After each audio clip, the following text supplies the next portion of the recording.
Hey everyone, Patrick CK here. This little flashlight throws shapes, colors, and textures onto just about anything. NEEWER sells it to photographers and creators as a pocket-sized atmosphere light. So I spent real time with it to find out what it's actually good at and where the marketing runs ahead of itself. Quick note before we dig in, NEEWER did reach out and sent me this one to review, but I'm going to scrutinize it as if I bought it myself, the good and the bad. No passes here.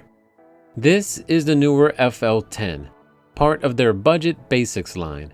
It outputs 10 watts, has 4 colors, 20 Gobo filters, a zoomable beam, and about 3 hours of battery. It's aimed at portrait, product photography, and video work. Let's get into it. First out of the box is the expandable silicone Gobo holder, then 20 included Gobo filters in a range of shapes. It's a nice collection, and it's easy to make your own. You can even 3D print them, which I'll get into. Then a manual, a carry pouch, and a USB-A to USB-C cable, and the unit itself. This thing feels great in the hand. Aluminum alloy with a bit of ABS, it feels solid. It does have a little weight to it, but nothing crazy. Through the front you can see the 4 color LEDs. Around the body there are 3/4 inch threaded mounts, 2 on the sides and 1 on the bottom. So it'll go on any stand, arm, or tripod. Plus the USB-C port. All of the controls are done through this knob. Hold the button down for 2 seconds until the green light comes on, then turn the dial to fire it up and set your brightness. That 2-step operation keeps it from switching on in your bag while traveling. Pull the front housing to focus the beam, a bit stiff but smooth. A quick press cycles through the colors, orange, red, blue, back to white. At full brightness, it's punchy. I had to pull my exposure down just to keep my hand from blowing out. Finally, a 2-second hold turns it off. To check out the Gobo filters, slip on the silicone holder and seat a filter. Loading them is a little finicky. You have to fit it all the way around the ridge of the holder. But once it's in, it's secure. And there's the pattern. Plenty of creative freedom here. More on that soon. Before the demos, let's review the specs, because the way it's listed online doesn't totally match what it is. You'll see it sold as RGB. It isn't. Not really. There's no color wheel or custom shades.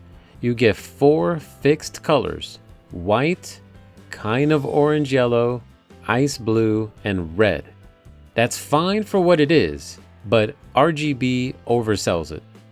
NEEWER quotes CRI 95+, a good color accuracy number, but that's only for the white mode. The 3 colors are mood effects, not accurate light. NEEWER promotes the 7500 mAh battery, which is bigger than a flagship smartphone. True on paper, but the real figure is about 28 watt-hours. And unlike a phone that sips power all day, this pulls 10 watts and runs about 3 hours flat out. Charging is USB-C, but only 2 volts, 2 amps. So a full charge takes around 4.5 hours with no fast charging available. Here's a test most reviewers skip, and it matters if you shoot video. Cheap, dimmable LEDs can flicker when you dim them, and your camera picks it up even if your eyes don't. NEEWER confirmed the FL10 dims with PWM at 20 kHz, which is fast enough to stay clean for normal shooting. And my own test at 240 FPS down to about quarter brightness backed that up. At the very lowest brightness, it did strobe, but it was more noticeable on the fringe, which NEEWER confirmed could happen. So if you're dimming almost all the way down for a shoot, watch for that. Anywhere else in the normal range, you're good. Now NEEWER rates this at 1620 lux at a distance of 1.6 feet, or half a meter, which checks out when using a light meter. The light does fall off pretty fast at a meter and beyond. The important takeaway here is that this is an accent and atmosphere light, not a key light.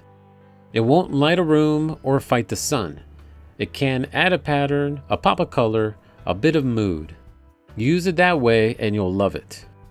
The front barrel zooms the beam from a tight 10-degree spot to a 60-degree flood. And that same zoom focuses your gobo pattern. There's a sweet spot where it focuses pretty well, but honestly the filters are thin, so edges can soften or vignette a little. It's not a dedicated projector, but for throwing texture and shapes, it does the job. I don't shoot a lot of portraits around here, so I put it to work on something I actually care about, one of my model cars. Here it is under my normal flat light. It looks fine, but the background's dead and there's no real mood to the shot. Now I bring in the FL10. It instantly adds depth and atmosphere into the shot. Same car, completely different feel. That's the FL10 in a nutshell. It's not lighting the scene, it's adding the character. And we can turn on the ice blue color to make the paint on the model really pop. Here's where it gets fun for me. The 20 gobo filters in the box are a nice start, and you can buy more from Amazon, but I thought, what if you wanted to create a totally custom pattern and 3D print it? With that question in mind, I measured one of the filters and modeled my own. I printed 2 custom gobos, one with check marks and one with X's. So when I review a product, I can project my verdict right onto it, in camera. Of course, the only issue is, I can't have green check marks since there's no green. I'll have my versions and a blank template on Thingiverse and Printables so you can play around with your own creations. One heads up from testing, the front housing gets about 122 Fahrenheit or 50 Celsius at full power. While I didn't have any issues with my PLA models, it is something to keep in mind if you plan on using your own printed custom gobo filters for extended use at full power. I think it's pretty cool that now if you wanted to project your logo behind your subject, you can do it completely in camera, no editing. That's what takes this from a fun gadget to an actual creative tool. One nice thing is that it's also just a good flashlight. Full power gives you 180 minutes, and dialed down, the battery stretches for hours. So it works as an emergency light too. You can also run it plugged in, though Neewer notes the output drops to about 70% when you do. Just keep it dry as there's no weather sealing or IP rating. So this one stays indoors or in fair weather. Last note, the battery is sealed and non-replaceable. So when it eventually wears out, that's the end of the road for the light. None of these issues are deal breakers for what this is. Just know them going in. Bottom line, the FL10 is a fun, well-built atmosphere light that punches above its price for creative work, portraits, product shots, or adding mood to a frame.